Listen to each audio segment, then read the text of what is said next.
Hey everyone, and a little video about one of my favorite things, a letter row from Bederow. Today on the Twit, Aidan came out and said, there's been a new letter sent to the DA's office. New information discovered in email correspondences outline how Kate Peter initiated and inserted herself into a criminal investigation and carried out tasks delegated to her by Special Prosecutor Ken Mello. Don't you just love a letter from Bederow? Now, Kate Peters is allegedly very, very, very much a part of the investigation against Aidan Kearney. We know this woman hates Aidan Kearney with a passion.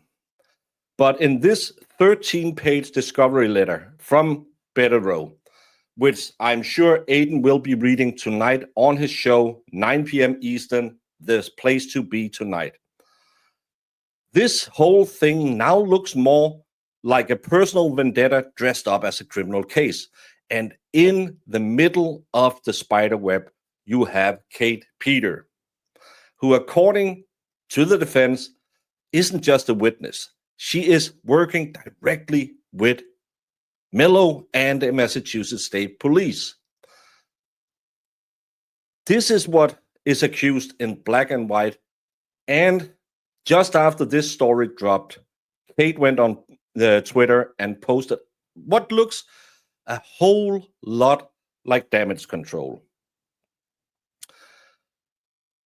She has been candid about it for the last 2 years, and I've given information about the criminal conspiracy. I was given information about the criminal conspiracy between Aidan Kearney and Karen Reed, as well as some of Aidan Kearney's other criminal behavior. Rather than use it for YouTube fodder, I handed it over to the Popo. Yeah. If you read Kate Peters on Twitter, she is a concerned citizen who is just doing the best she can to get justice. But again, according to Bederow's letter, this isn't some noble whistleblower. This is an active participant in the investigation.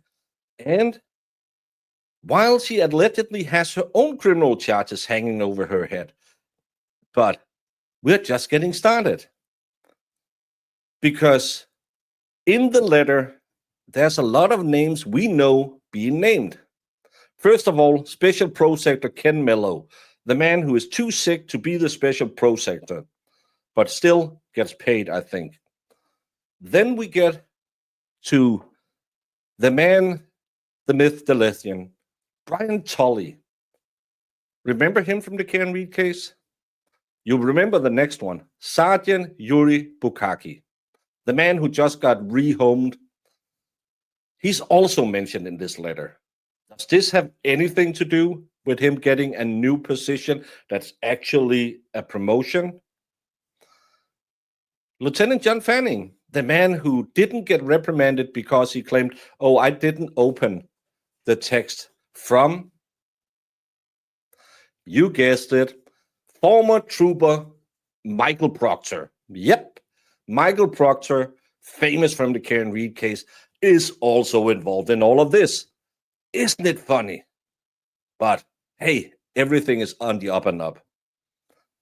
Allegedly, she sent them folders, files, edited videos, summaries, and tips, some of which apparently was used in a grand jury proceeding to get Kearney indicted. In an email dated at November 26, 2 days before the grand jury started, the defense says Peter sent materials directly to Mello that they believe ended up in the case presentation for the grand jury.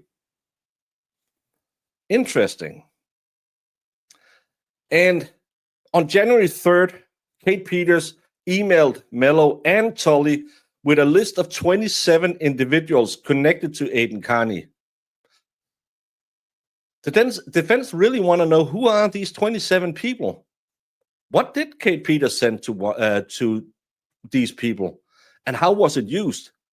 This is not just a concerned citizen calling a tip line saying, hey, you might want to look into this. This is someone who is acting like she is a part of the prosecution team, while at the same time, the defense have to fight just to get the 27 names. And you might sit here and say, well, I listened to the last Kearney hearing and all of the materials was turned over because if you remember, Costco Father Time said, I'm turning over 5,000 pages of evidence today. According to the Bederow letter, those 5,000 pages had 4,000 blank pages. The rest of it is heavily redacted. They have nothing. They have been asking for all of this since last year. They have been court ordered to turn over the evidence, and they still don't give about anything. This is what justice looks like if you live in Massachusetts. The special prosecutors don't give a rat's ass about justice. This is Brady violation, Rule 14 violation, Gigolo violation. Again, you have to go watch Aidan tonight, 9 p.m. Eastern, where he's going to read the entire letter. This is one of the better letters, even though it's heavily redacted because a lot of it is still impounded material. But there's enough there to titillate the senses.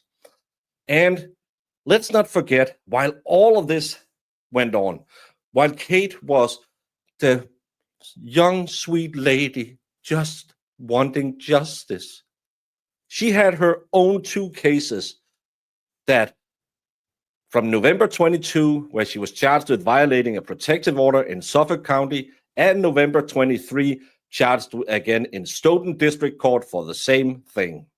Both cases dismissed favorable for Kate Peters, including one that was being prosecuted by Norfolk County, the same DA's office who is charging Kearney. The Stoughton one did get kicked to a special prosecutor, just like anywhere else in Massachusetts. Apparently, any DA can't use their skills to run a case. They need special prosecutors. The Stoughton one got a special prosecutor the same day that Norfolk recused itself. And just months later, boom, favorable for Kate Peter again. The defense is asking for everything: email, text, phone records, to see if any leniency or any deals was offered in exchange for her helping them get to Aidan. Wouldn't it be wonderful if anything showed up that the DA's office was giving her an easy ride to get to Aidan just because he is telling the truth? This is unheard of. This is not America. And when you go to Twitter and read Kate Peters, she will then talk about another thing that is brought up in the letter. Because in 2020, to win a copyright dispute on YouTube, she forged a federal lawsuit. She won the copyright dispute with Kearney, but she did fake a federal lawsuit, which is fraud and is still prosecutable under Massachusetts law all the way to March 2026. She alleged she did it, but hey, it's okay because she owned up to it. Kate, I don't know how the rules are in America, but if you make forgeries in Denmark to illegally win a copyright claim, it doesn't matter that you say sorry when you're done. I would be worried if YouTube, I know they don't care about anything, but if they looked into this and found out you illegally won this copyright claim, your channel could be struck. You would be out of here. But the big picture claim, and again, go watch Aidan, 9 p.m. Eastern. The defense claims that Commonwealth let Kate Peter, a civilian with criminal cases and known grudge against Aidan, and a history of document forgery run parts of the investigation. They say Ken Mello relied on her evidence that she coordinated directly with MSP officers like Tully, Bukaki, and Fanning, that she helped shape charges, that she even had in saying who got called as witnesses. And they're talking about, hey, should Mello even be allowed to be on the case anymore? Because if any of this is true, if he had any contact with her that they alleges, he's not the special prosecutor. He is now a material witness. I can't wait for the day that Kate Peters and Ken Mello is under oath and they have to answer for this. Imagine how funny that deposition will be. And again, we have to preference this. These are allegations. It's not proven facts, but it's not a post on Reddit. It's not like the Coburger story I covered earlier today. This is coming from Bederow, the defense counsel, backed up by actual emails and timelines. If this case is really built on unvetted materials from a hostile private citizen with open charges of her own, that's not justice. This is just outsourcing the law to people with grudges and group chats. This is Massachusetts in a nutshell. I didn't know much about Massachusetts till I started covering Karen Read. But what I have learned is there's a lot of familiar names that do a lot of familiar dirty deeds. Let's figure out what's the truth. You have one place to be tonight, 9 p.m. Eastern, Turtleboy's channel. I'll put the link in the description. Go put a notification, follow Aidan's show tonight. It will be dynamite.